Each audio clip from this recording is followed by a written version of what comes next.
接下来掌声请出这对夫妻，掌声有请。男嘉宾小许30岁，来自黑龙江，是一名摄影师；女嘉宾小张33岁，同样来自黑龙江，是一名消防电气职员。有请。欢迎两位啊！在这个小片当中提供了一些信息，是小张不太愿意继续过下去了，是吧？对。为什么不太想跟他过了？是这样的，我俩在一起结婚2年多了啊。他以前工作挺稳的，挺好的，不知道后来为什么他换了个工作，现在对我越来越冷淡。以前是做什么的？他以前在公司是个职员。哎，现在不是摄影师吗？关键是现在这个摄影师的职业您也知道，我这个是周1到周5上班，周6休息。他那个时候正好是忙的时候，我俩连沟通的机会都没有。就觉得在日常生活里面有些时间的点儿合不上。对，这是对他的职业有点看不上，是吧？对，再有就是他这个不稳定性是一方面，他做这个摄影，我就觉得他是心里有别的想法，要不可能做这个。我有一次我去他那个工作室去看他，正好我一推门的时候，我就发现他那个手正好搭在那个就是顾客的肩上，说是搭，我都感觉说的太简单了，其实都要搂在怀里了。我说你听我解释一下，是这么回事儿。就是那天我正在工作室拍摄，他吧就是不声不响的就过去了，我也不知道。然后结果呢，他在后面，我就听到后面一声响，就我一回头，他把东西全都扔在地上了，然后转身呢就又把门摔了一下就走了。其实我就是在工作，顾客呀，还有就是我的工作人员都在那儿呢，弄得都特别尴尬。然后回头我也跟他解释了，其实他去到我屋里的时候吧，他只是把注意力集中在我身上。他其实没看见，就是当时我拍的那女孩的男朋友还在旁边呢。我的工作人员也都跟他证实这个事儿了，可他就是不信。其实我做那个动作吧，也不像他说那么夸张，还是她男朋友提出来的。就是说，你看我实在做不好这个动作，然后你给我做一下这示范。结果我正做这示范呢，他就来了。你说我怎么说他都不信。这是人男朋友在呢，如果你要是现在有挺多女孩照那种个人写真什么的。那是人家不在，旁边有个床，你也帮人摆姿势吗？你在与不在，那我也是一样，那就是我工作性质。我也不可能说她男朋友在或者不在就不一样了。那你这个摄影主要是人像是吧？对，人像，主要是写真，还有那个婚纱这方面的。所以这个联想起来就可怕了。好好的职员不做是吧？为什么去做这个呢？是因为对呀，他还说他有爱好，那你说他爱好足球呢？那足球怎么不去踢呢？不，他倒想去，这个确实太专业。不是，关键是足球没有女孩儿，这倒是摄影多方便。我俩认识的时候他就知道，我从小吧就比较喜欢摄影，而且对这个职业一直比较向往。我上学也学过这方面的专业，我一直以来想做，可是一直也没有机会。后来我终于是下定决心做了吧，他还不怎么同意。怎么样？现在这个做的还挺好的。他做的挺好的，都没时间搭理我了，回去说话都不给我回应一句。不是，那不是说我不跟你说话，主持人你说是这样，就是我吧，工作平时本来就比较忙，回家有的时候这个还涉及到就是后期修照片什么的，然后有的时候吧，我也想跟他说话，想跟他聊聊天。有一次我就问他，我说你看我这个照片拍的怎么样啊？他正好在后面突然就来一句，哎，这女孩子长得怎么这么难看呢？当时你说我听完，你说我心里边能高兴吗？本身吧，我们这个行业里边吧，就有一句话叫没有长得不好看的人，只有拍不好的摄影师。你是说到底是你是怀疑我这个水平啊，还是说理解了？说我这个顾客长得不好看的，那你说都不太好。等于你是拿自己的兴趣爱好去做了一次创业，对吧？对，在这个过程当中，他不太理解你，这是你的苦处，是吧？还有什么呀？不想跟人过了？我出去跟朋友想照个相什么的，你看人家都拿个相机什么的，我也合计，我说我跟他说一说，我说我也买一个，那家里用的话就要一个经济实惠的，也不需要太贵。问他几次，他都不回应我，到最后告诉我忙着呢，没时间。这不应该吧？是这样，你也知道我是做什么职业的，我就做摄影的。你说他要想拍照片的话，我给他拍就完了呗，或者说。就比方说他想出去玩，跟朋友出去玩，没有相机，在我这儿拿一个就得了呗。你说他买那个浪费钱不说，然后他有什么用啊？你说我压根儿我就不合计他让他买这个相机，我这反正也有。结果他就误解，就说我不搭理他。那你直接跟人说吧，你说老婆，这个咱家这么多呢。他在气头上，他根本不听我的呀。啊，我怎么听你的呀？关键是你说你那么多，你说你现在连搭理我、跟我说句话的功夫都没有，你还陪我拍照片，那不开玩笑吗？后来相机买了吗？没有啊，到现在我都没买。那你出去拍的时候，为什么我生气啊？他给你拿相机了吗？人家他给你拍了吗？没有啊，我休息的时候人家忙着呢，用着呢。他说的那只是应付我的一句话，就是不想搭理我。所以你看，人家说的有道理啊。完了，他现在对我呢，就是冷漠到一定程度了。不理是一方面，你说你这次你要心里没有歪想法的话，你这次出差你为啥把 iPad 跟那个微信取消关联呢？我就给他打电话，我问他，我说你因为什么取消了啊？那个刚开始还挺那什么的，给我解释。我是这次我出去吧，我没拿电脑，然后我就把家里那个 Pad 上那个微信就给退了，就和这个我这手机这边这不关联就没有了，我直接在那边电脑上登录了，然后他就急了，直接当时就给我打过电话了。你说我当时正忙着呢，我也没法怎么跟他解释。回去之后还不依不饶的，就说我怕他看我这个通话记录了或怎么样的。你说我根本就没有，我还特意给他翻出，我说你看我这个时间段传的都是照片，也没有别的。他就说我删了。过去看吗？我以前我也没那种看，就是一个心理安慰。我觉得你就是关联着也没什么，我也不至于说没啥事查你啊。再说你现在这个东西你查有用吗？根本就没有用，就是一个心理安慰的。哦，就他把你这点安慰都给你抽掉了哈。对呀，要不为什么我就觉得我心里憋屈？他就总是怀疑我，或者说还有吧，他就总爱按照他的想法来想我，不管是好的还是坏的，就是我得按照他的这个思想去这个轨迹去走下去啊。你就比方说，我和我朋友吧，那个就是有一次约好了，就是一起去剪头发，去理发去，剪一个发型。结果我朋友吧，就是他先剪的，剪完了之后轮到我了，正巧他就来了。来了之后吧，那个就问我，你剪什么发型啊？然后我就指我朋友，我说就剪他这样的。结果当时你说，哎，我简直我都不好意思说。你说他就来一句，这是正常人剪的发型吗？这多二啊！你说我朋友还在旁边呢，他都没顾及我和我朋友这个面子，完事直接就说，弄得我朋友在边上就脸一阵红一阵白的。我怎么说对呀？你说他们剪那个发型，就是大街上有那个驴子那个造型，就中间那么一条，两个人非要剪一样的，可笑不可笑啊？啊，这个结婚也2年多了是吧？对。谈恋爱谈了多久啊？我俩谈恋爱从10年开始谈恋爱的，到13年结的婚。应该挺了解彼此的呀，也算磨合过了，怎么就这样呢？人家不都说吗？没结婚之前都隐藏，把自己最好的一面呈现给对方吗？啊，没等结了婚之后了，都变样了，什么都变了。哦，你们俩互相暴露了是吧？我这性格就是直，我有什么说什么，就是朋友都知道我这种性格，我也没那种就是也没有什么坏心，但是我说的都是实话呀。他就认为我说的实话，就在他朋友面前就不好。你说他在我朋友面前也就罢了，他在他朋友面前也这样。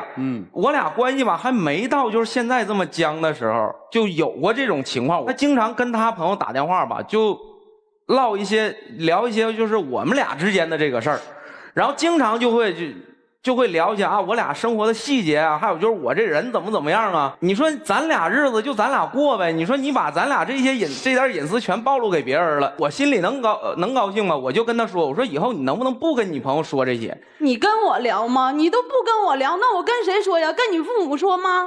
你父母现在管吗？刚开始我俩生气了吵架了，我给婆婆打个电话，她有的时候会安慰我，但后来时间长了，她给我最后给我一句话，你俩不行就离了吧。你说咱俩之间吵归吵，那就随口一说的事儿。行，听明白了。不仅跟闺蜜说，还跟公婆告状是吧？是，回娘家什么的吗？她都不理我，那我晚上吃饭什么？我不回家，我回哪呀？我一回去，她就说我把家里当成旅店了。啊，也回娘家是吧？啊，你父母知道你们这段这个婚姻的这些坎坎坷坷吗？刚开始不知道，现在呢？现在知道了。他们什么态度啊？老人不都说吗？出一家进一家，哪有那么容易的？都劝我俩好好的，别吵架啊。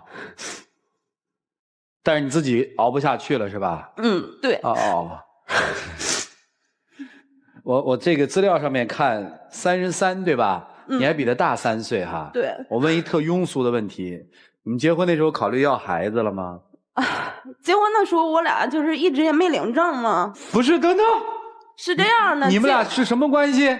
我俩刚开始结婚的时候，因为结婚需要准备的东西特别多嘛，准备的事儿也多，我俩就合计先把仪式举行了，等完事儿了之后，不忙的时候去那个领那个证。完了之后呢，等结完婚了之后，咱俩就是工作都挺忙的。等后来就是大家都那个有时间了，或者说我那面就是有时间了，我跟他商量，我说咱俩去领证嘛。他那时候就把原来的工作辞了，就是已经干上摄影了，告诉我，哎呀，我现在忙着呢，等以后再说吧，一拖再拖。我俩现在就是因为我年龄也到了30多岁了，我想要孩子，你说没有证，我要完孩子往哪儿弄？停，你们俩没领证啊？那你们俩叫什么结婚呢？我俩举行仪式不就是结婚了吗？举行啥仪式啊？就是家里办那个酒宴嘛，什么的。你婚礼办了代表什么呀？当时吧是这样，我俩那个时候就是准备的东西多，而且吧就是当时户口所在地和我俩所在城市不一样，然后所以证就没领上。没领上之后吧，就他刚才你刚才不听他说了吗？说我不愿意领证，其实不是那么回事儿。他这个领证吧，他开始我俩没领上嘛，后来他领证非得挑日子跟我。本身我现在我做这个工作吧就忙，时间就少，他非得就不是什么2月14啊，就520、521的，你说都是人家排长队搭帐篷去领证那个时间，你说我哪有时间？我说你随便什么时间都行，他就是不干，然后现在又说我不愿意领证了。你没有法律保护，你谈不上离婚的事儿啊，姑娘，你就是个分手啊！你们糊涂啊你！我想跟他分开，现在那就分呗。他不干，你不想啊？不想啊？你不想你不跟人领证你？他又说我挑日子，总说我你是挑日子吗？那我一辈子领证，我就那一天，我想要那个日子，我纪念一下不行吗？他总说他那个时候是最忙的时候。行，就到现在也没领证呗？没有。还想过是吧？对呀，想过对人好点啊。我感觉我对他挺好的，只不过就是现在吧比较忙一些。然后我做这个吧，虽然说嘴上说是我的爱好、我的理想啊，或者怎么样，其实我也是希望我通过自己的这个努力，能把这生活过得更好。但是他就觉得啊，我这日子吧，就是啊，总觉得我陪不了他。然后其实我觉得他这些都是借口，他最主要他就总觉得我在外边是接触女孩多。你说我做不做这个，我该接触女孩不也能接触得上吗？我要是真有歪心思的话，怎么能还这么求他呢？他就是不相信，一直他就是没说嘛，他就按照他自己的想法来啊，真拧巴呀，姑娘。今天来的目的是想跟他分手呢，还是说让他放弃这工作，好好回家跟你过日子呢？他自从做了这个工作之后，就对我不理不问的。我想现在也灰心了，已经，我不想跟他在一起了。行吧，一起进入丘比特问卷。女孩，我让你想一件事儿哈。通常呢，我们在做工作的时候，有一件事儿，我认为是非常幸福的，就是我从事的这份工作，就是我的兴趣爱好，就是我的理想。而其实，你现在的男朋友就是处于这种状态。其实呢，他是希望你能给他最大的支持。他刚做这个行业，一定有很多的困难，他没有告诉你，他很投入，因为他需要努力的去把这份工作、这份理想做好，而这会儿他最需要的，你给他东西他没有给，这不能完全怪你。的确，他因为在把精力投入在这份工作上的时候，他忽略了你，你所有的不讲情理，你所有那些可能他看来是无理的要求，都是你在闹关怀，但是你没有真正的理解他对这份工作的爱，同时又希望能够跟在一起。所以你让他迫不得已的要做出选择，要不失去所爱的工作，要不就失去所爱的人，何等的残忍。所以你有没有多站在他的角度去想，这一段时间可能是一个比较特殊艰难的时间，需要你的更多的理解，但是恰恰在这最艰难的时间段里呢，你没有做到足够的理解，你没有给他最大的支持，反而在成为他实现理想的一个障碍，矛盾就出来了。这个男孩，我相信他一定是爱你的，你们彼此相爱，两个彼此相爱的人何必因为短时间的这些困难彼此折磨呢？男孩也一样，真的忙到都不能顾及他的感受了吗？你有没有真是忽略的？你有没有做的不对的地儿？他所有的那种无理都是在希望你能多关注他一些，包括他所有的猜测都是觉得你现在可能对于他的关注度是不够的，他是没有安全感的。为什么不能给他？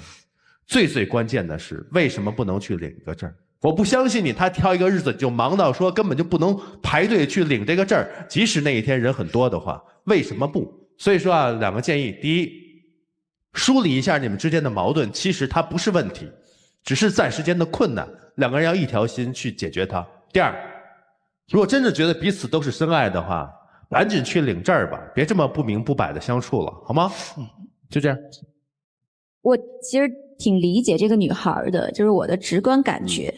首先，她跟你在一起2年多了，就有婚姻，从你们俩办了酒席之后到现在，她没有那一纸婚姻，不受法律保护，在她心里是极度缺乏安全感的。恰恰在这段感情里面，你做的又不够好。如果你们俩可能有了这一纸婚约了，现在她不会这么极端。我就觉着男孩，如果你在乎他，像你说的，你来挽回，你真的要珍惜他。我听了这女孩聊天，她是个挺简单挺直接的女孩，也没那么多什么的心思，她又不懂得处理你们俩之间的关系，所以就一直忍着，导致后来你们俩到现在这种状况。你们赶紧把证领了，你要在乎他，对他好一点。然后我也想跟这女孩说，刚刚上场之前我跟曲总还说呢，因为有摄影师在给我们拍照片，我就说完了，我说一拍照片我就像个僵尸一样，我不会拍，恨不得你过来赶紧给我摆摆吧，我快急死了。因为这种事情你就吃醋，不应该。而且他拍照的工作的时候，身边有好多工作人员，有化妆啊，有灯光师啊，可能有一些其他的，你怕什么呀？所以你们俩这问题，我是觉得呀，我也觉得挺简单的，回去领证，然后你试着学会理解他，支持他的梦想。男孩呢，多跟女生沟通，对他再好一点。就这些。你说人家理一发，你说人家这发型特白痴，你说你有事儿没事儿把这事儿到处去张扬，跟你的闺蜜说，甚至跟自己所谓的婆婆说，所以婆婆才会有一句那么不祝福的话。你们俩要是不想处，那就离了吧。你真的是不懂事儿，情商太低了。而至于他，你去干摄影，辞掉工作，选择一份职业，也没有跟他商量，自己说干就干，你哪里把他当过老婆？对吧？你说人家买一相机，如果你真的在乎他，你可以跟他商量一下，通过这件事情交流一交流。还有结婚这个事儿，当然我也不说结婚一定要挑日子，但至少不能像他所说的随便啊，随便哪一天。什么叫随便？为什么你拍照的时候那么讲究，要摆这个 pose 摆那个 pose， 怎么对他什么都随便了呢？他想哪天就哪天呗。他想哪天就哪天，你就没有态度。女人最反感男人就是，哎，我们哪天去拍婚纱照吧，穿什么样的衣服啊？随便你看着办吧，你觉得怎样就怎样。我们买什么糖啊？行，你做主就行。谁结婚呢？2个人结婚，什么叫随便呢？从某种条件上来说，你真的特别自私。你几乎不跟他商量家中的大大小小的事儿。你知道你的母亲已经被他烦透了，要不然不可能说想过就过，不想过就离。你也从来没有去教你的女朋友该如何处理好婆媳关系，没有去调节好。所以说，一个不愿意管，一个也不懂事儿，在一起怎么可以过日子？在生活过程当中，其实夫妻2个人就像车间里的装配工是一样的。如果2个人都技艺娴熟，日子就过得炉火纯青。如果一个不行，另外一个就做师傅，师傅教着徒弟来。但如果师傅又不愿管，徒弟又不爱学，那这日子越过越糟糕。所以我认为你们2人之间真应该好好的反省。如果没有反省，宁愿不要在一起。就这样。那些还没有办完的事儿，中国人老说，哎呀，这事儿什么时候办呀？猴年马月办。猴年马月来了，就是2016年6月，都是好日子。你们俩什么时候领的结婚证啊？我们俩猴年马月领着。你看这事儿还挺逗。至于是哪一天并不重要了，所谓的意义也有。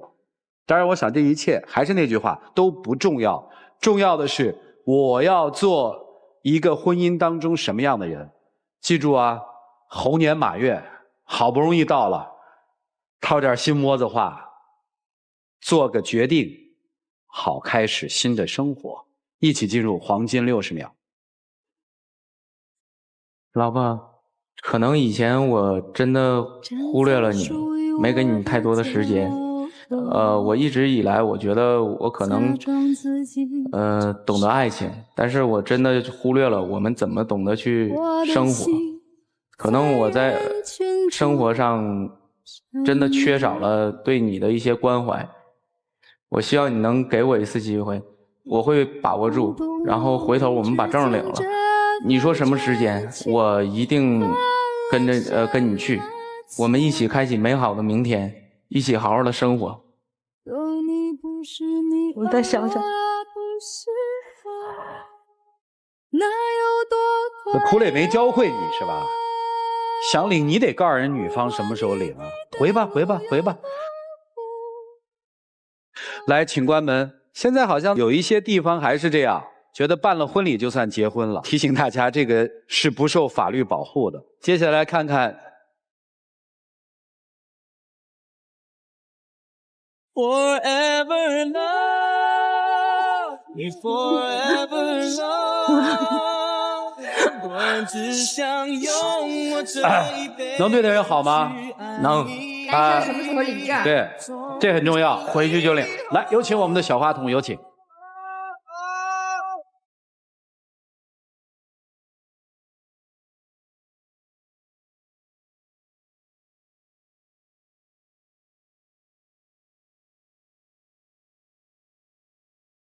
来来来，这边这边这边，哈哈，好了，接下来我们就来见证属于他们的浪漫时刻吧。各位，请见证。老婆，回去我们就把证领了，别生气了，嫁给我，好吗？